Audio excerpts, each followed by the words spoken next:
नमस्कार, special report देख रहे हैं आप। मैं हूं शुभे मिश्रा आपके साथ। देखिए, अयोध्या में भगवान राम का भव्य मंदिर बनने के बाद सवाल ये उठ रहे थे कि बिहार के सीतामढ़ी स्थित माता सीता की जन्मस्थली पुनौरा धाम में मां सीता का भव्य मंदिर आखिर कब बनेगा, जिसका जवाब अब मिल गया है। इस खास पेशकश में आपको माता जानकी के बनने वाले मंदिर की एक एक जानकारी देंगे। साथ ही आपको ये बताएंगे कि माता जानकी मंदिर बिहार के विकास में कितना बड़ा रोल निभाएगा। आपको जानकी मंदिर का डिजाइन भी दिखाएंगे, जिससे आप ये समझ जाएंगे कि मंदिर को कितना विशाल बनाया जाएगा। साथ ही बुलेटिन में आपको ये बताएंगे कि पेंशन की राशि बढ़ाने के बाद लाभार्थी क्या कह रहे हैं, क्योंकि पेंशन की राशि बढ़ाने से बुजुर्ग, विधवा और दिव्यांग जनों को काफी फायदा होगा। तो चलिए इस खास पेशकश की शुरुआत करते हैं पुनौरा धाम में बनने वाले माता जानकी के मंदिर से।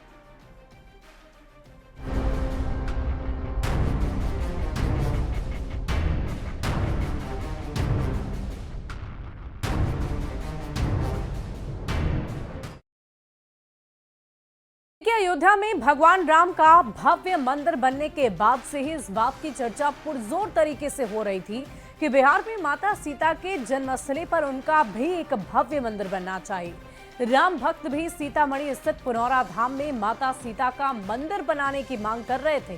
केंद्र सरकार ने भी जानकी मंदिर बनाने की बात कही थी और अब लंबे इंतजार के बाद आखिरकार वो समय आ ही गया है जब माता सीता का भी एक भव्य और दिव्य मंदिर बने।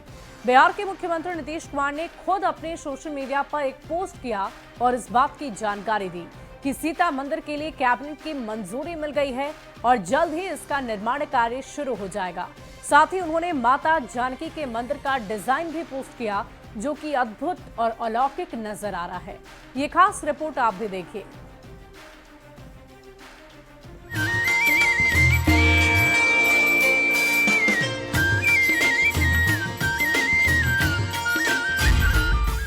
राम मंदिर के तर्ज पर बनेगा मां सीता का मंदिर। अयोध्या के तर्ज पर पुनौरा धाम का होगा उद्धार। भव्य दिव्य मनमोहक होगा माता सीता का मंदिर। विकास के साथ दिखेगी समृद्ध विरासत की झलक।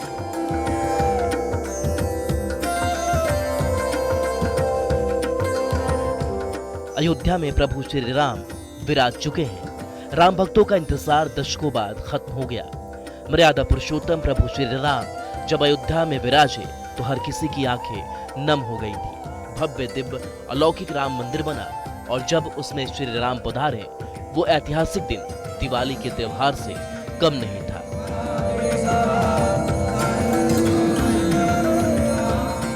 भगवान राम की कल्पना माता सीता के बिना करना भी असंभव है। और बात जब बिहार में भगवान राम और माता सीता की होती है तो यहाँ तो श्री राम से पहले माता सीता का नाम लिया जाता है। बिहार में आज भी लोग सीताराम या सियाराम कहते हैं। यही वजह है कि जब अयोध्या में प्रभु श्री राम का भव्य मंदिर बनकर तैयार हुआ तो सवाल ये उठने लगा था कि राम मंदिर तो बन गया, अब माता सीता के जन्मस्थली बिहार के सीतामढ़ी स्थित पुनौरा धाम का जीर्णोद्धार कब होगा। जो सवाल लंबे वक्त से लोगों के दिमाग में था, उसका जवाब मिल गया है। इंतजार की घड़ी खत्म हो चुकी है। बिहार के मुख्यमंत्री नीतीश कुमार ने माता जानकी की जन्मस्थली पुनौरा धाम में अयोध्या में श्री राम मंदिर की तर्ज पर भव्य जानकी मंदिर बनाने को लेकर बड़ा ऐलान कर दिया। उन्होंने सोशल मीडिया साइट एक्स पर पोस्ट करते हुए लिखा, मुझे बताते हुए अत्यंत प्रसन्नता हो रही है कि जगत जननी मां जानकी की जन्मस्थली पुनौरा धाम सीतामढ़ी को समग्र रूप से विकसित किए जाने हेतु भव्य मंदिर सहित अन्य संरचनाओं का डिजाइन अब तैयार हो गया है, जिसे आपके साथ साझा किया जा रहा है। इसके लिए एक ट्रस्ट का भी गठन कर दिया गया है ताकि निर्माण कार्य में तेजी आ सके। हम लोग पुनौरा धाम सीतामढ़ी में भव्य मंदिर निर्माण शीघ्र पूरा कराने हेतु कृत संकल्पित है। पुनौरा धाम में मां जानकी के भव्य मंदिर का निर्माण हम सभी बिहार वासियों के लिए गौरव और सौभाग्य की बात है। मुख्यमंत्री नीतीश कुमार ने अपने सोशल मीडिया के माध्यम से मां सीता की जननी सीतामढ़ी के पुनौरा धाम को लेकर एक महत्वपूर्ण सूचना जो है वो शेयर की है और मुख्यमंत्री नीतीश कुमार ने ये बताया है कि पुनौरा धाम जो सीतामढ़ी में है उसको समग्र रूप से विकसित किए जाने को लेकर कई तरह के फैसले लिए गए हैं। उन्होंने इस बात की जानकारी दी है कि इसका डिजाइन जो है वो अब तैयार कर लिया गया है। पुनौरा धाम को विकसित करने और माता जानकी का भव्य मंदिर बनाने की मांग लंबे वक्त से होती आ रही है। जो भी अयोध्या में भगवान राम के दर्शन करने पहुंचते हैं तो पुनौरा धाम में माता सीता की जन्मस्थली जरूर आते हैं। देश और दुनिया से हर साल लाखों लोग पुनौरा धाम में माता सीता का आशीर्वाद लेने आते हैं। जो पुराना धाम मंदिर एक पर्यटन स्थल के रूप में विकसित होगा और देश भर के पर्यटक मानचित्र पर पुराना धाम जो है वो इस्टेब्लिश होगा। न केवल देश राज्य और बल्कि विदेशों से भी लोग पुराना धाम पहुंचेंगे और बिहार की एक अलग महत्ता जो है वो भी स्थापित होगी। पुनौरा धाम मंदिर आस्था के एक बहुत बड़ा केंद्र है, लेकिन व्यवस्थाओं की कमी की वजह से पर्यटकों को काफी तकलीफ होती है। मुख्यमंत्री नीतीश कुमार और केंद्र की मोदी सरकार हमेशा से राम मंदिर के साथ माता जानकी का मंदिर बनाने के लिए संकल्पित थी। गुजरात के गांधीनगर में मिथिला के लोगों को संबोधित करते हुए खुद गृह मंत्री अमित शाह ने पुनौरा धाम में भव्य माता सीता का मंदिर बनाने की बात कही थी। मैंने बिहार लोकसभा इलेक्शन में गया था, तब कहा था कि अयोध्या में राम मंदिर बन चुका, अब बारी मां सीता के भव्य मंदिर बनाने की है। और आज मैं मिथिलांचल वासियों के कार्यक्रम में कहकर जाता हूं कि आने वाले समय में एक भव्य मंदिर जो दुनिया भर की मातृशक्ति को संदेश देगा कि जीवन कैसा होना चाहिए, जीवन हर तरीके से आदर्श होना चाहिए, इसका संदेश देने का काम मां जानकी का ये मंदिर करेगा और ये मंदिर निश्चित रूप से हम मनाएंगे। पुनौरा धाम को लेकर देशवासियों में बहुत आस्था है। मान्यता के अनुसार बिहार के सीतामढ़ी जिले के पुनौरा गांव में मां जानकी का जन्मस्थल है। माता जानकी के जन्म के कारण इसे पुनौरा धाम कहा जाता है। मान्यता के अनुसार माता सीता का जन्म इसी स्थान पर हुआ था। कहा जाता है कि एक बार मिथिला में भीषण अकाल पड़ा था, तब से वहां से पुरोहित ने राजा जनक को खेत में हल चलाने की सलाह दी थी। जब राजा जनक हल चला रहे थे तब जमीन से मिट्टी का एक पात्र निकला, जिसमें माता सीता शिशु अवस्था में थी। मां जानकी की जन्मस्थली पुनौरा धाम को अयोध्या की तर्ज पर विकसित करने की बहुप्रतीक्षित योजना अब धरातल पर उतरने लगी है। बिहार सरकार इस धार्मिक स्थल को राष्ट्रीय स्तर के धार्मिक और पर्यटन केंद्र के रूप में विकसित करने की दिशा में तेजी से काम कर रही है। जानकारी के मुताबिक सरकार ने पुनौरा धाम के पुनर्निर्माण के लिए 50 एकड़ जमीन के अधिग्रहण को मंजूरी दी है। इससे पहले 16.63 एकड़ भूमि के अधिग्रहण की मंजूरी दी थी। भव्य मंदिर का डिजाइन भी बनकर तैयार हो गया है। मंदिर निर्माण के लिए एक ट्रस्ट का भी गठन कर दिया गया है। सीतामढ़ी में माता सीता का मंदिर बनने से न सिर्फ धार्मिक विरासत मजबूत होगी, बल्कि माता जानकी मंदिर बनने से बिहार के विकास की रफ्तार और भी तेज हो जाएगी। क्योंकि इस परियोजना के तहत रामायण सर्किट में पुनौरा धाम को अयोध्या के श्री राम जन्मभूमि से जोड़ा जाएगा। मंदिर निर्माण से बिहार में धार्मिक पर्यटन को बढ़ावा मिलेगा। बिहार को राष्ट्रीय पर्यटन मानचित्र पर नई पहचान मिलेगी। मंदिर बनने से नए रोजगार के अवसर मिलेंगे। केंद्र सरकार और बिहार सरकार अयोध्या से सीतामढ़ी को सड़क और रेल लाइन से जोड़ने की पहल कर रही है। केंद्र सरकार के साथ मुख्यमंत्री नीतीश कुमार ने हमेशा पुनौरा धाम को विकसित करने का सपना देखा। माता सीता का जन्मस्थल पुनौरा धाम में भले ही अभी व्यवस्थाएं दुरुस्त नहीं है, लेकिन यहाँ आने वाले भक्तों के उत्साह में कभी कोई कमी नहीं आई है। अब यहाँ जब भव्य मंदिर बनकर तैयार होगा तो पर्यटकों के साथ रोजगार भी बढ़ेंगे। पटना से न्यूज़ 18 के लिए संजय कुमार की रिपोर्ट।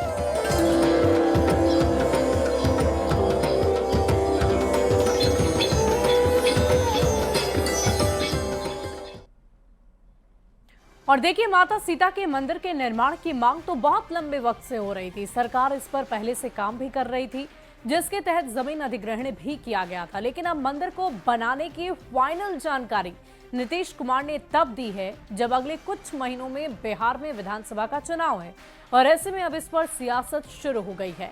सत्ता पक्ष जहां इस कदम को लोगों की धार्मिक आस्था का सम्मान कह रहा है, तो विपक्ष इसे चुनावी कदम बता रहा है। ये रिपोर्ट देखिए।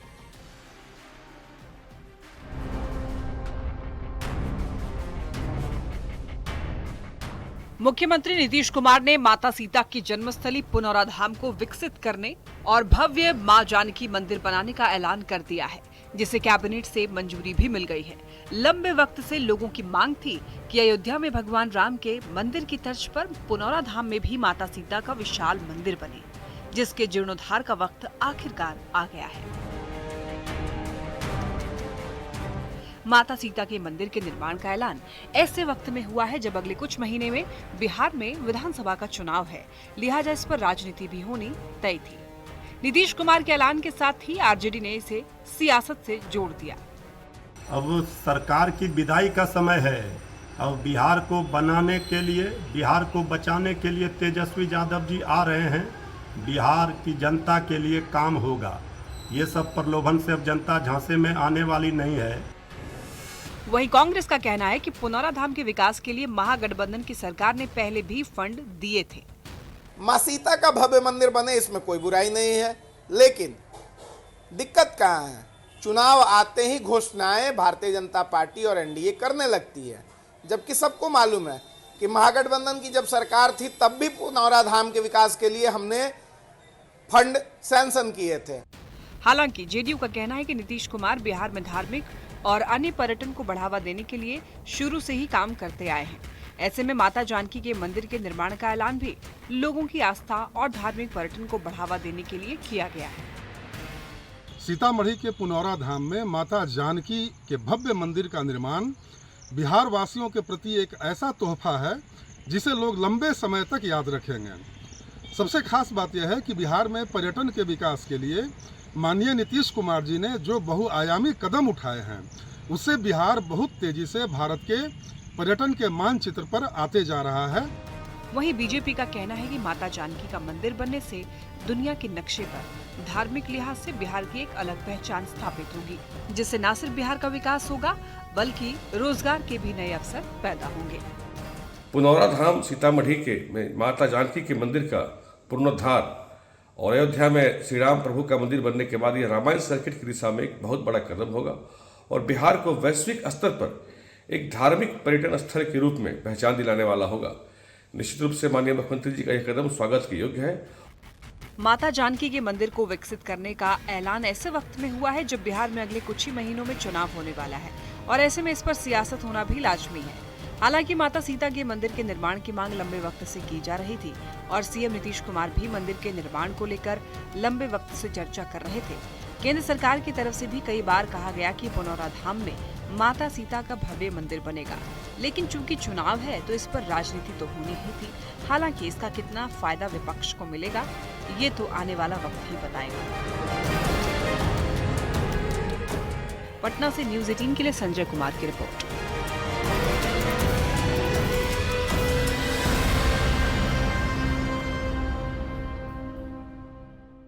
के मुख्यमंत्री नीतीश कुमार ने चुनाव से पहले महिलाओं और वृद्धजनों को साधने के लिए मास्टर स्ट्रोक मारा है। सीएम नीतीश ने जीविका दीदी और सामाजिक सुरक्षा पेंशन योजना को लेकर 2 बड़े ऐलान कर दिए, जिस पर सियासत भी शुरू हो गई है। जीविका दीदी नाम देकर के जीने का आधार भी कर दिए।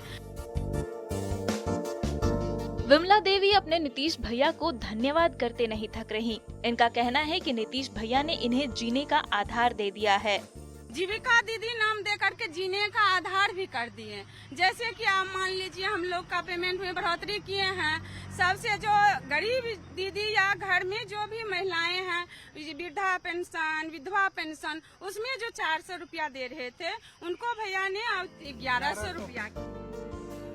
दरअसल मुख्यमंत्री नीतीश कुमार ने आज महिला संवाद कार्यक्रम के दौरान अपने ड्रीम प्रोजेक्ट जीविका दीदी योजना को लेकर कई बड़े ऐलान किए, जिससे करीब 1.5 करोड़ महिलाओं को सीधा फायदा मिलेगा। ये सबसे बड़ी खुशी की बात है और भी लोगों के लिए हुआ है, जीविका दीदी के लिए हुआ है। प्रखंड में विवाह भवन बनेगा, ये सारे काम होंगे। जो जीविका दीदी को बैंक में ऋण लग रहे थे, विभिन्न बैंक में अलग अलग ऋण का प्रतिशत है, उसमें 7% लगेंगे। उसके ऊपर जो भी होगा राज्य सरकार वहन करेगी। इसके साथ ही मुख्यमंत्री नीतीश कुमार ने सामाजिक सुरक्षा पेंशन योजना के तहत भी वृद्धजनों, विधवा महिलाओं और दिव्यांग जनों को भी बड़ी सौगात दी। पहले से मिल रही पेंशन राशि को 400 रुपए से बढ़ाकर 1100 रुपए करने का फैसला लिया गया। जुलाई महीने की 10 तारीख से लाभार्थियों को नए फैसले के तहत पेंशन की बढ़ी हुई राशि मिलने लगेगी। माननीय मुख्यमंत्री जी ने वृद्धा पेंशन, विधवा पेंशन और विकलांग पेंशन को 400 रुपया से बढ़ाकर 1100 रुपया करने का काम किया है। माननीय मुख्यमंत्री जी को धन्यवाद देता हूं कि आज ऐतिहासिक दिन है महिलाओं के लिए, बुजुर्गों के लिए और वृद्धाओं के लिए। सीएम नीतीश कुमार के इस फैसले को कांग्रेस ने चुनावी जुमला बताया तो आरजेडी ने नकल करने का आरोप लगाया। देखिए, बिहार की एनडीए सरकार चुनावी सरकार है। चुनाव जब सिर पर आता है तो इन्हें जनता की याद आ जाती है। ये घोषणा, वो घोषणा, वो घोषणा, ये शुरू कर देते हैं। कहीं ना कहीं नकल में भी अकल की आवश्यकता है। नकल तो किए, लेकिन हमारे द्वारा जो घोषणा की गई थी 400 रुपये से बढ़ाकर 1500 रुपये किए जाने की। चुनाव से चंद महीने पहले सीएम नीतीश कुमार के इस फैसले ने विपक्ष की टेंशन बढ़ा दी है। देखना ये होगा कि इस बार चुनाव में आधी आबादी नीतीश के सशक्तिकरण को समर्थन देती है या विपक्ष के माई बहन मान को स्वीकार करती है। पटना से संवाददाता शैलेंद्र और आनंद अमृतराज के साथ ब्यूरो रिपोर्ट, न्यूज़ 18। और देखिए, चुनाव से पहले मुख्यमंत्री नीतीश कुमार ने पेंशन धारकों को बड़ा तोहफा दे दिया है। विधवा, बुजुर्ग और दिव्यांगों के मिलने वाली पेंशन राशि लगभग 3 गुना बढ़ा दी गई है और अब हर महीने 400 रुपए की बजाय 1100 रुपए पेंशन राशि मिलेगी और इससे राज्य के 42,60,000 से ज्यादा बुजुर्गों को सीधा फायदा मिलेगा। सरकार के इस फैसले से पेंशनधारी बहुत खुश नजर आ रहे हैं।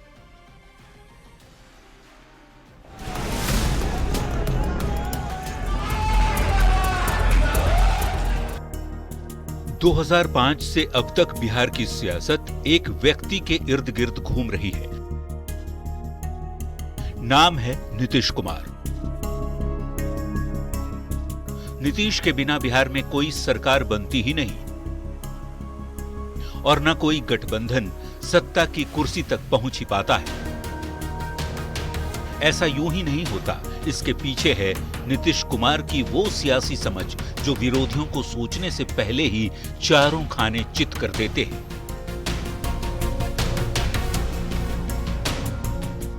अब पेंशन की ही बात ले लीजिए।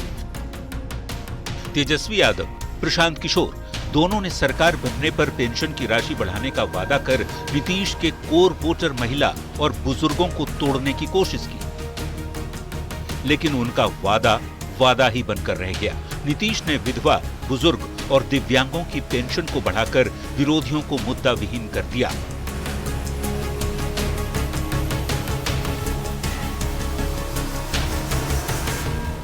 बिहार के ऐतिहासिक दिन है आज। माननीय मुख्यमंत्री जी ने वृद्धा पेंशन, विधवा पेंशन और विकलांग पेंशन को 400 रुपया से बढ़ाकर 1100 रुपया करने का काम किया है। माननीय मुख्यमंत्री जी को धन्यवाद देता हूं। नीतीश सरकार ने बिहार विधानसभा चुनाव से पहले मास्टर स्ट्रोक चलते हुए सामाजिक सुरक्षा पेंशन योजना की राशि को बढ़ाकर 400 रुपये से 1100 रुपये कर दिया।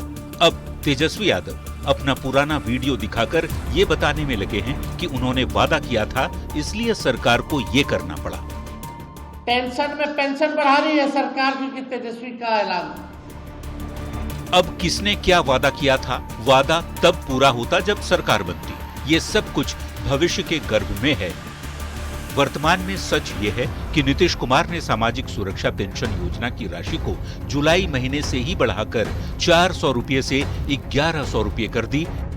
इससे 1,09,69,255 लोगों को फायदा पहुंचेगा, जिसके लाभार्थी बहुत ही खुश हैं। बात सुन के अच्छा लगा है। क्या नाम है आपका? महासुंदरी देवी। अच्छा, बहुत हंस रही है, मतलब 400 से सीधे 1100 हो गया। तो बहुत दिन से हम मिलते हैं, लेकिन कम ही पैसा तो वही से ना हंसते ही कि अब ज्यादा मिल के लगा। एगो बेटी कुमार है, बियाह लगे हैं। अच्छा, हाँ, अब 1100 रुपया पेंशन हो गया। अब बहुत खुशी हो गई बाबू। कहते हैं राजनीति में सही समय पर सही फैसला लेने वाला ही बड़ी लकीर खींचता है। पिछले 20 साल से नीतीश कुमार इस बात को साबित करते रहे हैं एक बार फिर 2025 चुनाव के पहले उन्होंने पेंशन की पॉलिटिक्स में अपने विरोधियों को चित कर दिया है। चुनाव में फायदा कितना मिलता है ये वक्त बताएगा। न्यूज़ 18 के लिए पटना से आनंद अमृतराज और शैलेंद्र कुमार के साथ ब्यूरो रिपोर्ट। देखिए, सोनम और राज के माइंड गेम को देखकर पुलिस तो हैरत में। राजा रघुवंशी मर्डर केस में संजय वर्मा नाम के एंट्री के बाद पुलिस ये पता लगाने में जुटी रही कि आखिर ये संजय वर्मा है कौन, जिसे सोनम ने सैकड़ों बार कॉल किया था। जब खुलासा हुआ तो हर कोई दंग रह गया। ये रिपोर्ट आपको दिखाते हैं। संजय बस नाम, राज कर रहा था अपना काम। सोनम के प्रेमी पर सबसे बड़ा खुलासा।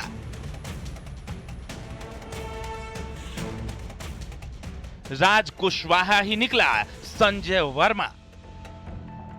राजा के मर्डर के बाद हर रोज नए खुलासे हो रहे हैं। इस मर्डर में पहले सोनम का नाम जुड़ा, फिर कातिल के रूप में राज का और उसके साथियों का, फिर एक नया नाम सामने आया, संजय वर्मा।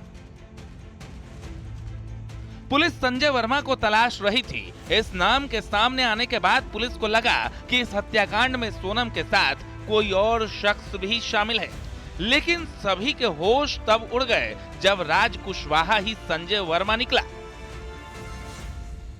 शिलांग पुलिस ने खुलासा किया है कि संजय वर्मा कोई और नहीं बल्कि राज कुशवाहा ही है। सोनम ने अपने मोबाइल में राज का नंबर संजय वर्मा नाम से भी सेव करके रखा था ताकि किसी को शक ना हो। सोनम ने शादी से पहले संजय को 100 कॉल किए, राजा रघुवंशी की हत्या से पहले 234 कॉल किए। सोनम और राज का शातिरपना देख और सुनकर पुलिस भी हैरान है। दोनों ने मिलकर राजा को मारने से लेकर खुद को बचाने तक की इस तरह से प्लानिंग कर रखी थी कि ऐसी कहानी शायद ही किसी फिल्म में एक साथ देखी होगी। शिलांग से बुर्का पहनकर भागने की रणनीति हो या किसी और लड़की को मारकर उसे सोनम साबित करने का षड्यंत्र, हर कदम पर एक नई साजिश तैयार थी। अब संजय वर्मा नाम से फोन कर रहे शख्स की पहचान जब राज कुशवाहा के रूप में हुई तो ये सुनकर भी हर कोई दंग रह गया। दरअसल पुलिस के लिए संजय वर्मा इसलिए भी अहमियत रखता था क्योंकि ये नंबर सोनम की सगाई से राजा की शादी के बीच इस्तेमाल हुआ था। उसके बाद संजय का नंबर बंद हो गया। सोनम ने संजय को 234 बार कॉल किया। सोनम और संजय वर्मा के बीच कई घंटों तक बात हुआ करती थी। कॉल डिटेल्स की लिस्ट के मुताबिक ट्रू कॉलर पर यह नंबर संजय वर्मा के नाम से रजिस्टर्ड बताया जा रहा था। अब पता चला है कि राज कुशवाहा के घर के पते पर ही यह नंबर रजिस्टर्ड था। हैरानी तो इस बात से है कि सोनम के परिवार को इस बात की भनक तक नहीं थी। उसके में हालांकि ये देखा था हमने तो फ़ोन पे बातचीत कर रही थी रूम में जाके, और मोबाइल पे जब भी डाइनिंग टेबल के बैठती थी तो चैट करती थी। तो क्योंकि हमको सब इसलिए नहीं हुआ जगह पे, क्योंकि इसके माता पिता ने बोला था तो ये ऑफिस का काम जो है फ़ोन पे करेगी, आपको कोई तकलीफ तो नहीं है। तो हमने कोई तकलीफ नहीं है, इसलिए हमने उस पर शक नहीं करा। आप लोग की मांग क्या है इन आरोपियों को? देखिए जिस प्रकार से जांच हो रही है वो उसमें सारे खुलासे हो चुके हैं। तो इन 4-5 आरोपी ने जो है इसने मामले को जिस प्रकार से राजा को मारा गया है तो इन सभी से सारे। इंदौर में राजा रघुवंशी हत्याकांड में शिलांग पुलिस ने जांच तेज कर दी है। इंदौर में शिलांग पुलिस की एक टीम लगातार सर्चिंग कर रही है। बुधवार को इंदौर में शिलांग पुलिस की टीम सोनम रघुवंशी के घर पर पहुंची। यहां पर पुलिस ने सोनम के माता पिता के साथ उसके भाई से भी पूछताछ की। इसके साथ ही यहां पर पुलिस ने 2 सूटकेस को भी खुलवा कर देखा। बताया जा रहा है कि घर पर आने से पहले पुलिस ने गोविंद को घर से दूर बुलाकर पूछताछ की थी। उसके बाद गोविंद को साथ लेकर घर पहुंची। इसके बाद टीम ने फ्लैट और गोविंद के देवास नाके स्थित गोडाउन की सर्चिंग भी की जहां राज काम करता था, और वो इस गोडाउन और आसपास से संजय वर्मा बनकर सोनम से बातचीत करता था। इंदौर से मिथिलेश गुप्ता, न्यूज़ 18। और अब बात एयर इंडिया की करेंगे, जिसकी उड़ानों पर ब्रेक लग गया है। अहमदाबाद प्लेन क्रैश हादसे के बाद एयर इंडिया के सामने अपने विमानों की जांच और यात्रियों की सुरक्षा एक बहुत बड़ी चुनौती बन गई है। एयर इंडिया की फ्लाइट्स लगातार कैंसिल हो रही हैं और आज भी कई उड़ानें रद्द की गई।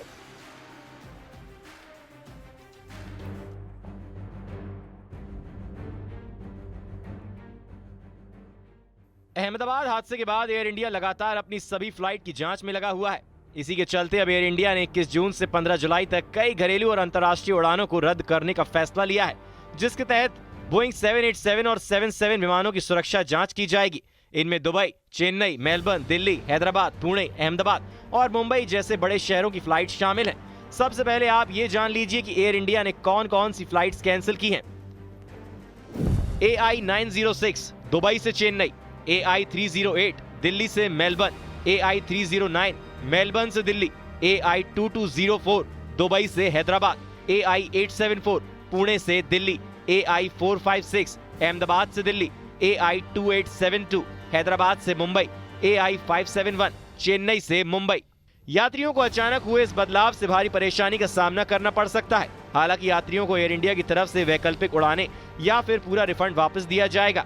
अहमदाबाद प्लेन क्रैश के बाद पिछले 8 दिन में अलग अलग वजह से एयर इंडिया ने अब तक 84 उड़ानें रद्द की हैं। 12 जून को 5 फ्लाइट कैंसिल हुई, 13 जून को 11 उड़ानें रद्द हुई, 14 जून को 12 फ्लाइट कैंसिल, 15 जून को 14 उड़ानें रद्द, 16 जून को 11 उड़ानें रद्द, 17 जून को 16 फ्लाइट्स कैंसिल, 18 जून को 3 फ्लाइट कैंसिल, 19 जून को 4 फ्लाइट कैंसिल और 20 जून को अभी तक एयर इंडिया की तरफ से 8 उड़ानों को रद्द किया गया है। एयर इंडिया ने इसकी वजह एनहांस्ड मेंटेनेंस और ऑपरेशनल कारणों को बताया है। इसके अलावा पश्चिम एशिया में एयरबेस बंद होने की वजह से भी इस फैसले को लिया गया है। एक्सपर्ट्स की माने तो एयर इंडिया की फ्लाइटें लगातार कैंसिल होने के पीछे कई वजह हैं, जिसमें से अहमदाबाद हादसे के बाद एयर इंडिया के कई बड़े विमान जांच और मेंटेनेंस में फंसे हुए हैं, जिसकी वजह से विमानों की संख्या में कमी आ गई है और इससे उड़ान प्रभावित हो रही है। इसके अलावा ईरान और इजरायल युद्ध की वजह से कई इंटरनेशनल एयर स्पेस बंद हैं, जिसकी वजह से एयर इंडिया के ऑपरेशन में और भी समय लग रहा है। एयर स्पेस बंद होने की वजह से पायलट और कैबिन क्रू की उड़ान भरने की समय सीमा खत्म होने के बाद एयर इंडिया को दूसरी टीम का इंतजाम करने में समय लग रहा है, क्योंकि नियम के मुताबिक पायलट और कैबिन क्रू के तय समय के बाद वो फ्लाइट ऑपरेशन का हिस्सा नहीं हो सकते हैं। चौथी वजह, अहमदाबाद प्लेन हादसे के बाद अब कोई भी पायलट एयरक्राफ्ट में थोड़ी भी कमी की वजह से ऑपरेशन नहीं कर रहा है, जिसकी वजह से ऑपरेशन में देरी या फ्लाइट कैंसिल हो रही है। 12 जून को अहमदाबाद में एयर इंडिया के प्लेन क्रैश में 270 लोगों की मौत हो गई थी। इसके बाद से हर एयरपोर्ट पर विमानों की ऑपरेशनल चेकिंग को सख्त कर दिया गया है। साथ ही एयर इंडिया ने भी अपने विमानों की जांच तेज कर दी है। Bureau report, news 18।